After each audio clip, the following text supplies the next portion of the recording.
এটা হচ্ছে সেই জায়গাটা যেখান দিয়ে আমরা উঠা শুরু করেছিলাম। তো এখানে একে একে সবাই উঠে গেছে। দেখতে পাচ্ছেন আপনারা বিপজ্জনক একটি চিহ্ন দেওয়া আছে, যেটি কেজিএফ চ্যাপ্টার 2-তে আমরা লাস্ট দেখেছিলাম। এখন আপনারা মেবি আমার ভিডিওতে দেখছেন। এখানে অলরেডি ফারদিন বসে পড়েছে, যেতে যাচ্ছে না। কি করবো, সাব্বির ভাই দাঁড়ায় আছে। যা ফারদিন যা। আল্লাহ লাস্ট দিয়ে একটা নামাজ পড়ি না, আল্লাহ মাফ করে দিও আল্লাহ, সামনে আল্লাহ জানে কি আছে। আচ্ছা যাই হোক, সামনে কি আছে আল্লাহই জানে।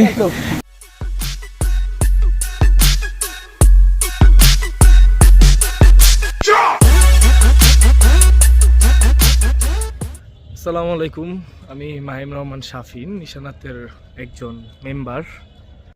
দেখতেই পাচ্ছেন এখন একটি কাস্টম হাউসের ভেতর আছি এবং এটি হচ্ছে কমলাপুর। বেসিক্যালি এখন যাব কমলাপুর রেল স্টেশন। সেখান থেকে একটা টিম নিয়ে যাচ্ছি সীতাকুণ্ড ট্যুরে আর কি। বেসিক্যালি আমি গাইড হিসেবে যাচ্ছি নিশানাতের পক্ষ থেকে। তো ওই দিক দিয়ে সোজা গেলে হচ্ছে কমলাপুর রেল স্টেশন। এই মাত্র ওই কাস্টমস দিয়ে বের হলাম আর কি। তো এখন যাচ্ছি, আমার টিমমেটরা আর কি সবাই অলরেডি স্টেশনে ওয়েট করছে। তো আমরা 11:45-এর মেল ট্রেনে করে যাব সীতাকুণ্ড এবং দেখা হচ্ছে সকালে। আমরা মাত্র ট্রেন থেকে নামলাম এবং একটু ঘুরে আসতে হয়েছে আমাদের। প্রতিবার যখনই ট্রেন থেকে নামি আমরা এই রাস্তাটা দিয়ে আসা হয়, কিন্তু এখন দেখছি যে এখানে লোহার একটা বেড়া লাগিয়ে দিয়েছে। তো এই রাস্তা দিয়ে এখন আমরা যাব এবং সামনের যে রাস্তাটা ওটাও পাকা করেছে দেখলাম। এবং এখন যাব আমরা বাজারে নাস্তা শেষ করে চলে আসলাম হাদি ফকির হাট, আমাদের প্রথম গন্তব্যস্থল সোনাইছড়ির উদ্দেশ্যে। এখন যাচ্ছি জয়নালের বাড়ি। হাদি ফকির হাট থেকে সিএনজি নিয়ে বললেই হবে জয়নালের বাড়ি যাব অথবা ঝর্ণায় যাব, তাহলে হচ্ছে আপনাদের নিয়ে যাবে। যেমনটা বলছিলাম, আমাদের প্রথম গন্তব্যস্থল সোনাইছড়া ঝর্ণা। তো ওটার উদ্দেশ্যে আমরা এসে পড়েছি এখন বাড়িতে, যেটা হচ্ছে জয়নালের বাড়ি। আর হচ্ছে আমরা খাবার টাবার অর্ডার করে দিলাম। আর এদিকে একটা পাহাড় দেখা যাচ্ছে, আমরা এই দিক দিয়ে যাব, এদিক দিয়ে গিয়ে ঝিরিপথে উঠবো। আমাদের যাত্রা শুরু হচ্ছে। তো এইখান দিয়ে আমরা হচ্ছে যাব একটা ছোট্ট ঝিরিপথ, এটা পার হয়ে তারপর আমাদের আসল যাত্রা শুরু হবে। আর পিছনে আমরা জয়নালের দোকানটি ফেলে এসেছি। তো পানি কমই আছে, বেশ ঠান্ডা। ওরে বাবা, এই যে আমাদের টিম মেম্বাররা পার হয়ে আসছে। ফারহান অলরেডি একটা পিছলা খেয়ে ফেলছে, তারপরও সে আগাচ্ছে আর কি। এইদিকে মোহাম্মদ, আর এইদিকে সাব্বির ভাই, আর এদিকে হচ্ছে আমাদের জাহিদ ভাই। আমরা যাত্রা শুরু করে দিয়েছি। শুরুতেই এরকম সুন্দর একটা ঝিরি পড়ে, তারপর আমরা ঝিরিটা বাইপাস করে এদিক দিয়ে সোজা হেঁটে যাব।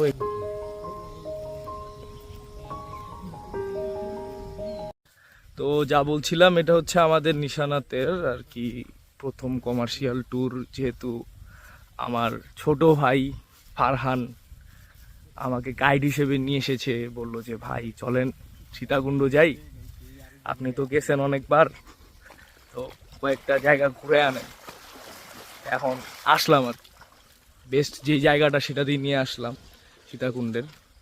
যদিও অনেক রিস্ক আছে, বাট প্লেসটা আসলে অনেক সুন্দর। এখন ফারহানরে জিজ্ঞেস করি ওর কেমন লাগছে শুরুতেই। তো কিছু বলো ফারহান। আসলে ভাই সারা রাত মেল ট্রেনে যে কষ্ট করে আসছি, যখন এই পানিতে মানে ফার্স্ট কদমটা দিছি তখন সব কষ্ট শেষ। ঝিরিতে নেমে পড়েছি, এখান থেকেই মূলত ট্রেকিংটা শুরু। এতক্ষণ যতটুকু রাস্তা আসলাম আমরা ওটা গ্রামের মধ্যে দিয়ে, জাস্ট ছোট্ট একটা ঝিরি ক্রস করে একটু হেঁটে আসলাম। তো এখন দিয়ে হচ্ছে মূল ট্রেকিং শুরু হবে আমাদের। এই ঝিরি দিয়ে আমরা ঢুকছি। ওই বড় বড় পাথর দেখা যাচ্ছে, ওটাকে মূলত বড় পাথর বলে। ঝিরির শুরুর রাস্তায় যে বড় পাথরটা, এটাকে হচ্ছে বড় পাথর বলে। এবং এখান থেকে আমাদের ট্রেকিং শুরু। গ্রুপ মেম্বাররা খালি ছবি তোলার তালে আছে। জাহিদ বলছে খালি ছবি তুলবে, ছবি তোলার একটা কড়া প্লেস বললো। এখানে আসলেই ছবি তোলার একটা কড়া প্লেস। এখানে যেভাবেই ছবি তুলেন, যে ফোন দিয়ে ছবি তুলেন, ছবি ভালো আসবে। এই হচ্ছে বড় পাথর। তো যেমনটা বলছিল তেমনই কাজ শুরু হয়ে গেছে ওদের ছবি তোলা। ভাই মানে কিছু বলার নেই, জায়গাটাই এমন, আপনারা আসলে আপনাদের ছবি তুলতে মন চাবেই। বড় পাথরের পর এই জায়গাটুকু আসার পরে আমরা এখন হচ্ছে একটা ওয়াই জাংশন পেয়েছি। এদিক দিয়ে উপরে উঠে গেলে আমরা হচ্ছে ঝর্ণার দিকে যাব, আর এইদিকে হচ্ছে অন্য একটা দল আছে, এদিক দিয়ে গেলে হচ্ছে আমরা যে বাদুরের গুহা সেই দিকে যাওয়া হয়। আর এদিক দিয়ে আমরা উঠে যাব সোজা দড়ি বেয়ে। এই পাহাড়টি উঠার পরে দেন একটা খাদ, এই যে বাদুরের গুহাটি আছে ওটি আমরা বাইপাস করে যাব আর কি। তো এই দিক দিয়ে যাচ্ছে এখন, মোহাম্মদ উঠছে, তারপর সাব্বির ভাই উঠবে। উঠেন ভাই, উঠতে থাকেন একা একা। আপনারা যারাই আসবেন ট্রাই করবেন অ্যাংলেট নিয়ে নেওয়ার জন্য। এই যে ফারহানের পায়ে গ্রিপ পাচ্ছিল না, তাই হচ্ছে সামনের এই যে জায়গাটুক দেখছেন আপনারা, ওটা পার করতে ওর অনেক কষ্ট হয়েছে। দেখতে অনেক মানে সহজ মনে হচ্ছে, বাট যখন আসবেন তখন বুঝবেন। এটা হচ্ছে সেই জায়গাটা যেখান দিয়ে আমরা ওঠা শুরু করেছিলাম। তো এখানে একে একে সবাই উঠে গেছে, আমি রশি ছাড়াই উঠেছি, কিন্তু এটুকু রাস্তা আমাকে রশি বেয়ে উঠতে হবে। এবং এখান দিয়ে সবাই অলরেডি চলে গেছে। এখানে অ্যাপ্রক্সিমেটলি 85 ডিগ্রি অ্যাঙ্গেলের একটা রাস্তা, তো সেটা আপনাদের আগেই বলেছিলাম। তো এখানে সামনে দেখতে পাচ্ছেন আপনারা বিপজ্জনক একটি চিহ্ন দেওয়া আছে, যেটি কেজিএফ চ্যাপ্টার 2-তে আমরা লাস্ট দেখেছিলাম। এখন আপনারা মেবি আমার ভিডিওতে দেখছেন। তো দেখছিলেন এই রাস্তা দিয়ে আমরা আসছিলাম সবাই, আসার পরে এখন উঠলাম উপরে। তো হচ্ছে ভিউ। এখন এখানে অলরেডি ফারদিন বসে পড়েছে, যেতে যাচ্ছে না। কি করবো, সাব্বির ভাই দাঁড়ায় আছে। যা ফারদিন যা। আল্লাহ লাস্ট দিয়ে একটা নামাজ পড়ি না, আল্লাহ মাফ করে দিও আল্লাহ, সামনে আল্লাহ জানে কি আছে। আচ্ছা যাই হোক, সামনে কি আছে আল্লাহই জানে। এখানে দেখতে পাচ্ছেন যে খাদটা, এটা হচ্ছে খুবই সরু একটা রাস্তা। তো এদিকে তো প্রায় এদিক দিয়ে 200-250 ফিট হবে। হ্যাঁ 200-250 ফিটের একটা খাদ। এই খাদের নিচে হচ্ছে ওই বাদুরের গুহাটা। এখানে আপনারা বাদুরের কিচির মিচির মেবি শুনতে পাচ্ছেন অলরেডি। এখন আমরা একে একে করে নামছি। খুবই রিস্ক জায়গাটা, খুবই সাবধানতার সহিত আপনারা পার হবেন নিশ্চয়ই। একটা পা পিছলালেই ডিরেক্ট উপরওয়ালার কাছে। ওরে বাবা, আমি যাইতে এসে পড়েছি। এক হাতে ক্যামেরা নিয়ে যে এইরকম রাস্তাটা যাও কতটা রিস্ক। এই যে এইদিকে হচ্ছে আপনার সেই বাদুরের গুহা, কিচিরমিচির আমরা শুনতে পাচ্ছি। এখানে হাজার হাজার বাদুর রয়েছে এবং এই রাস্তা দিয়ে আমরা যাব। অলরেডি চলে গেছে। রাস্তাটা খুবই চিকন, যদি আপনাদের দেখাই, একটা ভুল স্টেপ ডাইরেক্ট নরক। আপনারা দেখতে পাচ্ছেন এই খাদটাই মাত্র আমরা পার করে আসলাম, এবং যত দূর চোখ যাবে আপনাদের বড় বড় পাথর এবং হচ্ছে ভয়ঙ্কর রাস্তা এটা কি ছাড়া আর কিছুই না। আর এখানে বড় বড় গাছের ডালপালা দেখা যাচ্ছে। এটা কি শুধু মেলখুমের মতো লাগে ভাই, স্টেশনে এটাতে মেলখুমের মতো লাগছে, বাট মেলখুম তো এটা না। মেলখুমের বিষয়টা হচ্ছে একটু ডিফারেন্ট। এখন আমরা সরি আমি ফটো সেশনের মাঝখানে ঢুকে পড়েছি। মোহাম্মদের ফটো সেশন চলছিল, এদিকে ক্যামেরাম্যান সাব্বির ভাই মোহাম্মদের কিছু অ্যাস্থেটিক ক্লিক নিচ্ছিল, আমি মাঝখান দিয়ে ঢুকে পড়েছি। বিভ্রান্তর জন্য ক্ষমা চাচ্ছি। তো এই ভয়াবহ রাস্তাটি আসার পর এদিকে পার করে আসলাম, অনেকক্ষণ লাগলো। এখন সামনে যাচ্ছে। ভয়কে তোয়াক্কা না করে কিভাবে ছবি তুলতে হয় আর এনজয় করতে হয় ওদের থেকে শেখা উচিত আপনাদের। দেখুন কিভাবে যাচ্ছে, এখানে কোথায় কতটুকু গভীর কেউ জানে না। ওই যে দেখেন কই চলে গেছে, দেখছেন কোথায় কতটুকু গভীর কেউ জানে না আসলে। তারপরে ওরা মজা করছে সাঁতার পারে, আবার কি জানি ভিজিয়ে ফেলছে, পাওয়ার ব্যাংক ভিজিয়ে ফেলছে, শেষ। ঠিক আছে, ভিডিও যদি কমপ্লিট না পান আপনারা, তার মানে বুঝবেন জাহিদের দোষ, ও পাওয়ার ব্যাংক ভিজিয়ে ফেলছে। যদি চার্জ শেষ হয়ে যায় যেত পথে, তাহলে কিছু করার নাই। তাহলে ভিডিও শেষ হলে, ভিডিও যদি মাঝপথে শেষ হয়, তাহলে দোষকার জাহিদের, অবশ্যই আমার ভাই। ঠিক আছে। তো শেষমেশ আমরা এই পথটুকু পার করে আসলাম। এখন রাস্তাটা মোটামুটি একটু সোজা, তবে আরও কিছু কঠিন স্টেপ আছে। এখানে অলরেডি ফারদিন বসে পড়েছে, সে আসলে আর পারছে না। তো এই জায়গাটা পার হওয়ার পরে এখানে এই যে আমরা এসে পড়েছি আমাদের কাঙ্ক্ষিত ঝর্ণায়, সোনাইছড়া ঝর্ণা, যেটা হচ্ছে ফারহানের বক্তব্য। কিন্তু ফারহান জানেই না আমরা মাত্র মাঝপথে এসেছি, এটা আসল ঝর্ণা নয়। ও সে মাত্র জানতে পারলো এটা হচ্ছে একটা ক্যাসকেট, যেটা আমরা পার করে যাবো। জাস্ট এই যে পড়ে গেছে, এই ক্যাসকেটটা হচ্ছে আমি পার্সোনালি নাম দিছি পিছলা ক্যাসকেট।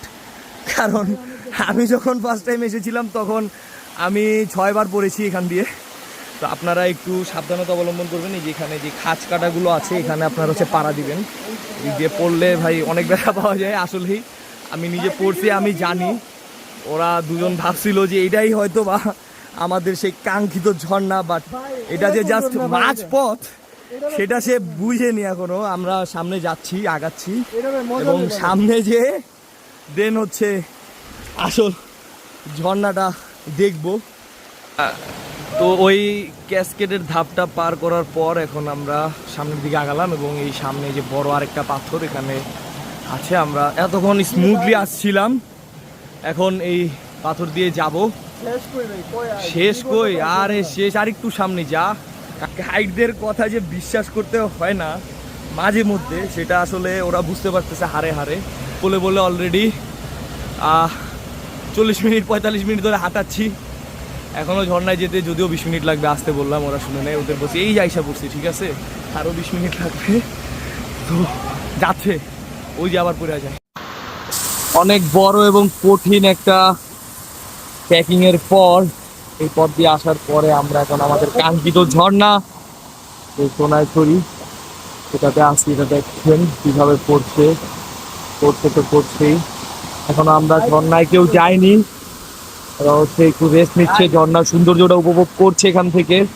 এবং একটু পরে আমরা যাব ঝর্ণার নিচে, ঝর্ণার পানিতে নিজেদের গা ভিজাতে।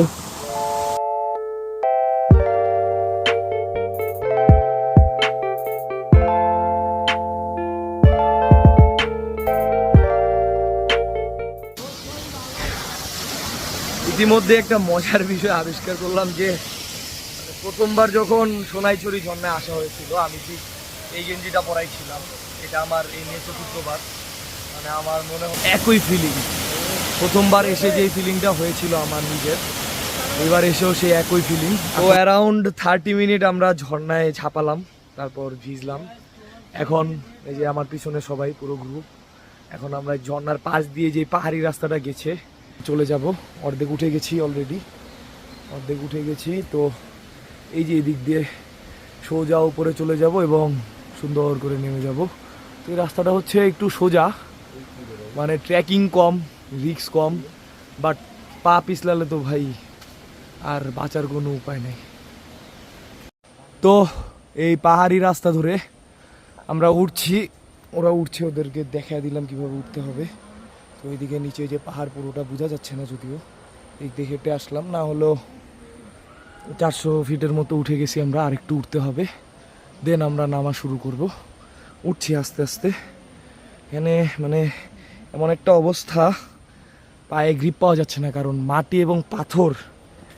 মনে হচ্ছে দেখে যে সুন্দর রাস্তা করা, যে একদম খাঁচকাটা সিঁড়ির মতো করা, বাট মাটি কোনটা পাথর কোনটা বোঝা খুব মুশকিল। না বুঝে পাড়া দিলে অবস্থা খারাপ। ওই যে ওরা ভাবতেছে আমি কই না কই পড়ে গেছি, কেন ঢাকাঢাকি করতেছে। এই আসতেছি। তো যেখানে ছিলাম পাহাড় দিয়ে উঠছিলাম, এবং পাহাড়ি উঠতে উঠতে পাহাড়ের একদম চূড়ায় আসলাম। আসার পরে এই পাহাড়ি একটা জঙ্গল, পুরোটা পার করার পরে এখন আমরা হচ্ছে নামছি পাহাড় দিয়ে। তো আপনাদের যে ভিউটা দেখাতে চাচ্ছিলাম আমি, আসলে এই যে দেখেন এইদিকে জঙ্গল, পিছনে একটা জঙ্গল, ওই যে আমার মেম্বাররা আসছে, পুরোটাই জঙ্গল আসলে পাহাড়টা। তো ওই যে ফারদিন আসছে, তার পিছনে মেবি ওটাকে মোহাম্মদ আর জাহিদ আছে, সাব্বিরও আসছে। তো পিছনে আমরা হচ্ছে পাহাড়টা দিয়ে অর্ধেক নেমে গেছি, একদম পাহাড়ের মাঝামাঝি একটা অংশে। তাও দেখুন কি সুন্দর একটা ভিউ সামনে। তো অলরেডি আমাদের চোখে ধরলো আর কি, কাছখান দিয়ে তো পুরোটা জঙ্গল দেখতেছেন, জঙ্গলের মাঝখান দিয়ে পাতা টাতা দিয়ে এসেছি, সরু একটা রাস্তা। তো চোখে ধরেছে 3-4 জনকে, আমাকেও ধরেছে। এই সামনের ভিউটা দেখেন একটু আপনারা আগে, কি সুন্দর একটা ভিউ, মনোমুগ্ধ করে। এখানে আসলেই যে প্রশান্তি, সামনে যতদূর চোখ যায় আপনার জঙ্গল, গ্রিনারি, অ্যান্ড দেন আমাদের বে অফ বেঙ্গল, খুব অসাধারণ। আর এই যে আমার পায়ে চোখ ধরেছিল, ওই যে রক্ত দেখা যাচ্ছে, আমি হাত দিয়ে ছুটালাম মাত্র আর কি। তো তো যোগ থেকে একটু সাবধানতা অবলম্বন করবেন আপনারা, অবশ্যই একটু দেখবেন 4-5 মিনিট পর পর চেক করবেন। তোদের কাউরে ধরছে? আমার তিনটা ধরছে পরে দেখি পায় দেখি কই ওরে বাবা, অবস্থা। তো যেটাই হোক ওই যোগ থেকে একটু সাবধানতা অবলম্বন করে আপনারা হাঁটবেন এই জঙ্গল দিয়ে, কারণ এখন বর্ষাকাল, আরো চারিদিকে সবুজ দিয়ে ভরা, সবুজের চিপা চাপায় আনাচে কানাচে যোগ দিয়ে ভরা। আপনাদের দেখালাম যেদিক দিয়ে নামছিলাম আমরা, এখানে একটা ফুল গাছ এবং কয়েকটা প্রজাপতি আমরা দেখতে পাচ্ছি, অসাধারণ একটা ভিউ। অনেকগুলো প্রজাপতি এখানে, 7-8টার মতো ভাষা। ও আচ্ছা, ওই যে এখান দিয়ে হচ্ছে ওই যে প্রজাপতিটা হয় এখানে ঝুলছে, এখানে অনেকগুলো প্রজাপতি। ওরে নাকি আরেকটা জোকে ধরছে, ছিঁড়ে ফেল চিরসস। আচ্ছা, তো এই যে এদিক দিয়ে আমরা নেমে যাব এখন, নেমে গেলেই শেষ।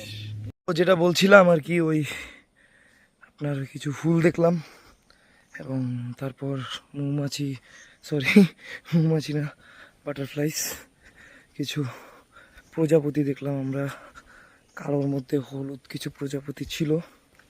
ওগুলো দেখার পরে আর কি আরেকটু পথ, 2 মিনিটের একটা পথ, নামার পরেই যে যেখান দিয়ে নামার পরে যে ঝিরিপথটা, আমরা এখানে যে মিলবো এবং ডান দিকের রাস্তাটা ধরে সুন্দর করে বেরিয়ে যাব।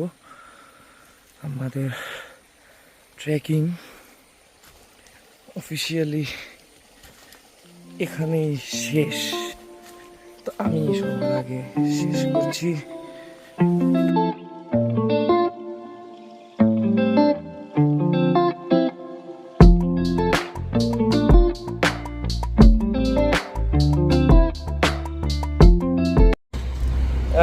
এখন ঠিক আছে 3টার মতো বাজে আর কি। তো আপনারা দেখতেই পাচ্ছেন প্রখর রোদ, অনেক রোদ। তো এখন আছি হাদি ফকির হাট, এখান থেকে বাসে উঠব, বাসে উঠে দেন যাব হচ্ছে বাঁশবাড়িয়া সি বিচ। এখন উঠে পড়লাম বাসে, দেন হচ্ছে আমরা কুমিরা নামবো, কুমিরা থেকে আবার সিএনজি করে যাব। তো আমার সামনে আছে ফারহান, এদিকে পিছনে আছে মোহাম্মদ ঘুমাইতেছে। তো যাচ্ছি আর কি, বাসের টান সেই, মানে লোকাল হলে কি হবে, মামা সেই টানতেছে, কি বলবো আর। চলে আসলাম বাঁশবাড়িয়া সি বিচ।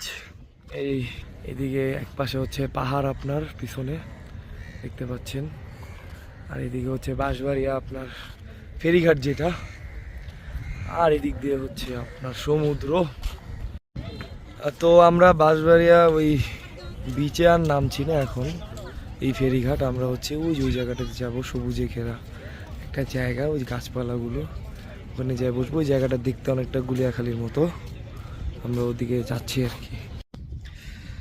আসলে সীতাকুণ্ড রেঞ্জের এইসব সি বিচগুলো এই জন্যই ভাল লাগে, এরকম সবুজে ঘেরা সি বিচ আসলে আর অন্য কোথাও দেখা যায় না এতটা। এই যে দেখছেন সবুজে ঘেরা সি বিচ, এটাও অনেকটা দেখতে কুলিয়াখালীর মতোই, তবে একটু ডিফারেন্ট আর কি।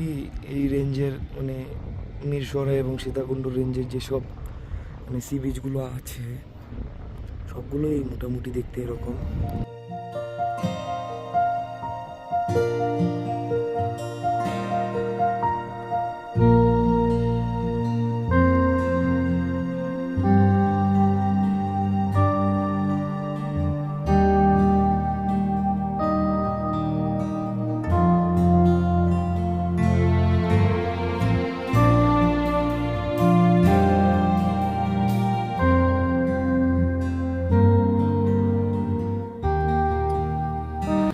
গরুগুলো বাসে যাচ্ছে, তাই আমরাও আমাদের ট্যুর শেষ করে রাত 8টার বাসে করে ঢাকা ফিরবো সীতাকুণ্ড থেকে।